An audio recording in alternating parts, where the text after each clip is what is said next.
So kini mga kagalaan, nganong nainani ning Senate karon, nga gi-lockdown mga sukit tigpaminaw, natural ang mga tao mingon na ako no'y threat sa Senate. Sa mga klase sa threat. Or na threaten mga higala katong delikado mga kagalaang ma-mention unya. Kay doon na pa'y gawas sa 18 Marines, doon na pa'y laing mo gawas daikin nga mga sakop gyapon sa Philippine Marines. Matalinong talakayan, diretsahan. Attorney Rufil Banyok sa Straight to the Point. Dire-diretsong komentaryo, Attorney Rufil Banyok sa Straight to the Point. Straight to the Point. Independence Day karon mga sukid tigpaminaw. Holiday karong adlaw lukop nasod tungod sa pagtimaan sa ika-128 nga Independence Day og double pay no sa mga motrabaho karong adlaw tungod kay usa kini ka regular holiday base sa balaod sa pamuo mahigala sa nasod. Straight to the Point. Nonot nini naka full alert status karong adlaw ang atong kapulisan tibok nasod samtang mag-deploy kini og 89,000 ka mga pulis o mga force multipliers subay sa pagtimaan sa Independence Day. Straight to the Point.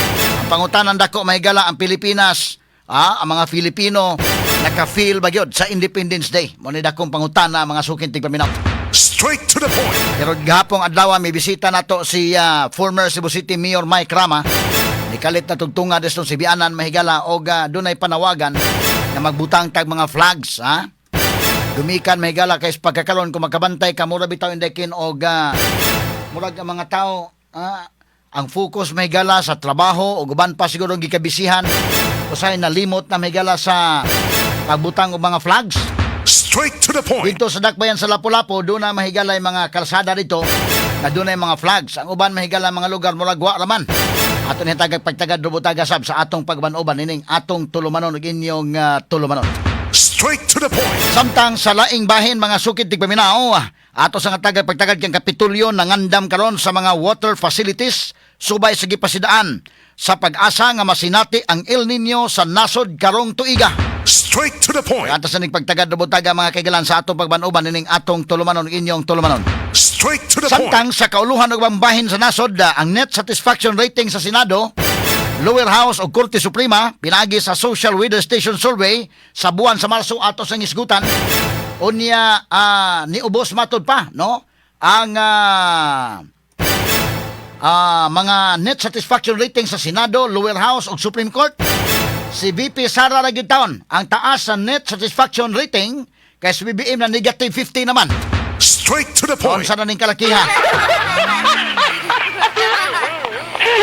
Ato ning isgutan no butaga mga higala kining resulta sa SWS kanang Social Weather Station nga survey dili na ako ang ato lang ang hisgutan unsay mga data nga ato nakuha diha nga na report sad dinhi sa atong sibianan DYHP sa RMN o ingon man na reported mahigala sa mga nagkadaiyang media outlets ingon man sa mga pamantalaan ni gawas kini mga higala. So ang ato ini di man kita nag-survey pero kita pwede ta mo discuss labot ining maong survey. Straight to the Point. Katanig pagtagad butaga sa atong pagban-uban usab nining atong tulumanon ug inyong tulumanon.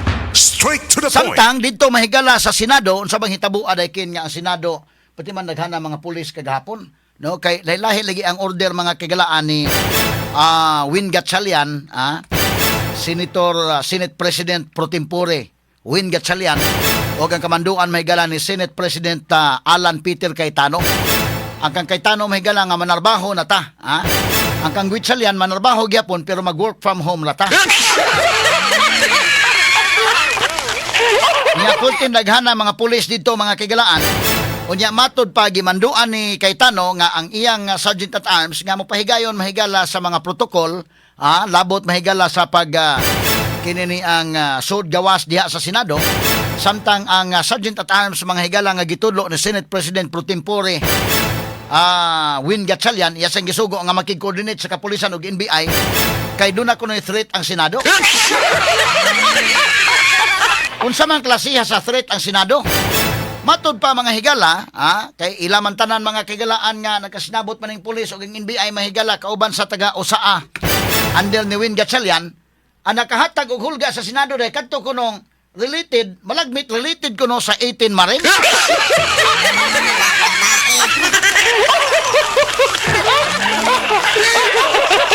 Mo nang gilakdown mahigala ang Senado o tinaghanang kapulisan, wa mga higala pasudli dito, kay kuno dunay under threat mga kahigalaan ang Senado.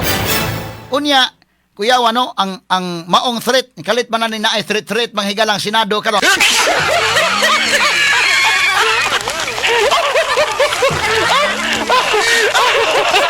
Kay doon na di ay schedule mga kaigalaan last week, doon na schedule mga higala labot sa Blue Ribbon Committee hearing mo ton perti mga higalang tensyonado mga kaigalaan kay gwardiyahan mahigala dito sa ubos nga dili pasudlon to mga 18 Marines. Nya karon mahigala doon na naman tapoy Blue Ribbon hearing, June 11 ato gahapon mao ang pag Blue Ribbon hearing usab mga higala sa kang Cayetano Block.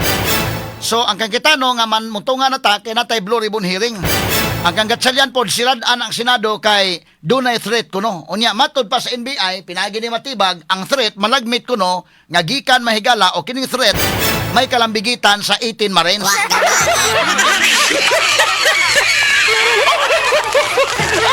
Ngano man in taon nga may kalambigitan man sa 18 Marines nga katong 18 Marines pagsuod ganit nila daw gibuli mga to sila day.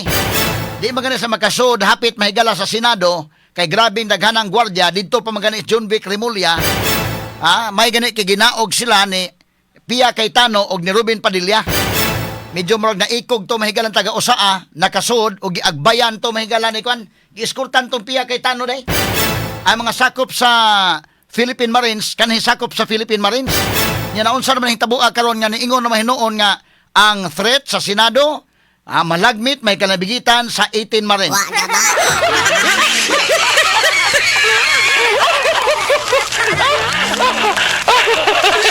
Ang sa manggiklaro ini na-threaten kay tungod sa Blue Ribbon Committee hearing.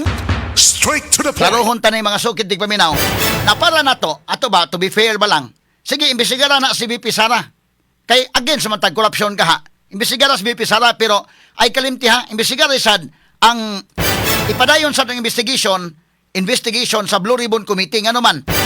Dako man ning kwarta trilyon man Unya makasabot mo nga ang Visayas ug Mindanao labi na sa Visayas, labi na sa Sugbo nga kung kita Sugboanon, normal ta nga Sugboanon, mo di man kita nga doon na gyoy investigation sa flood control ngano nahilom naman mo. Ngano man tungod kay dinhi sa Sugbo miigo mahigala ang bagyong Tino daghang patay. Unya nakibawta pila ka bilyon ang gibubo mahigala nga kwarta sa Sugbo tungod lang sa flood control. So normal namo nga mga Sugboanon nga mo di man may nga imbestigaran ninyo ng flood control. Okay ra imbestigaran niyo Sara, why problema. Pero imbestigaran sa ninyo ng flood control, dili kay murag nahilo na tas flood control. So kini mga kaigalaan nganong nainani ning Senate karon nga gilockdown mga sukit tig pabinaw, natural ang mga tao mingon na ako no'y threat sa Senate. Sa mga klase sa threat or na threaten mga higala katong delikado mga kigala ang ma-mention unya kay doon na pa'y gawas sa 18 Marines, doon na pa'y laing mo gawas daykin nga mga sakop gyapon sa Philippine Marines. Straight to the point.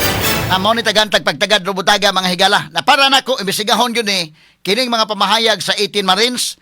Tan-aw ni may higala katong ilang substance pamahayag nga doon na mga higala mga video nga nakasupport o katong doon na mga pictures nga nakasupport o kadto mga higalang pamahayag gaway video o way pictures da medyo lisod to pero katong doon ay mga supporting documents, supporting evidences mao ting atong ipulso. O gawas pag ginana pangutan-on sa ding 18 Marines sa man nitug anage mo tinuod sa tanan. Kay basig do na mo gitipig-tipigan. Klarohon ta lang ni. Nga isulti tanan kinsa na mga politiko nga giyat na ninyo kwarta. Dili kay pihig-pihig lamang.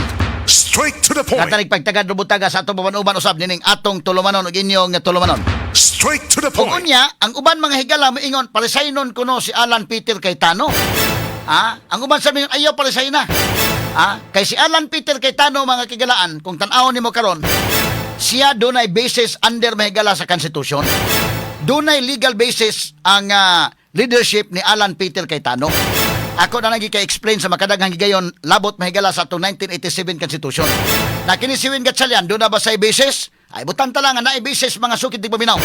Pero wa mo touch ang Supreme Court pag dismiss sa Supreme Court mahigala sa kaso nga gipasaka sa usa ka teacher labot mga kaigalaan sa pagdeklarar unta. Ang kadtong iyang kaso ang kontra mahigala sila si Alan Peter Cayetano, Pia Cayetano nga ipadeklarar niya nga kadtong June 3 nga sesyon o katong June 3 nga pagka-elect ni Win Gatchalian valid to. Straight to the point. Kung ni-decision pa ang Supreme Court nga valid, makabenepisyo si Win Gatchalian. Muna nga daghay nagduda nga kadtong maong nagpasakag kaso indikin, dili to kay iya lang. Di paluyuhan to nila ni Win Gatchalian nga kunuhay, independent kunuhay nga nipasakag kaso, o gipaluyuhan sa Malacañang. Kay umutingog ang Supreme Court, nga sakto, o di, nag-aliluya na sila karon. Wa man mo touch ang Supreme Court, gidismiss man mahigala kay lack of legal standing. Straight to the point. Bisa pa man og gikot niya mahigala sa petition ng Abilino versus Cuenco case. Ato ni hatagag pagtagad taga sa atong pagbanuban usab nining atong tulumanon ug inyong tulumanon. Straight to the point. Nganong makapituko man si Cayetano nga siya man maidunay legal basis. Malagmit nga ang dunay kapituko kadtong nangilog sa posisyon nga way legal basis. Pero si Win Gatchalian doon na ba sa legal basis? Ang tubag, nasa ginagmay. Di lang po nato si Rohon. Aron po nga ganahan mo basa, kay muna akong gisuwatlon sa kong kulom sa pamandalaang The Freeman.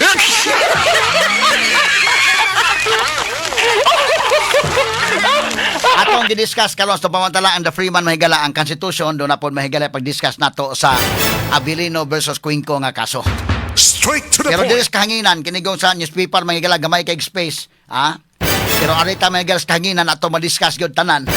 Og sagol mahigala ang atong mga examples o guban pa. Ngatos newspaper dita kay example dai. Not just number one. Simply dominant. Inyong napapakinggan ang best radio commentary program ng 20th Cebu Archdiocesan Mass Media Awards. Straight to the point ni Attorney Rufil Fernandez Banyo.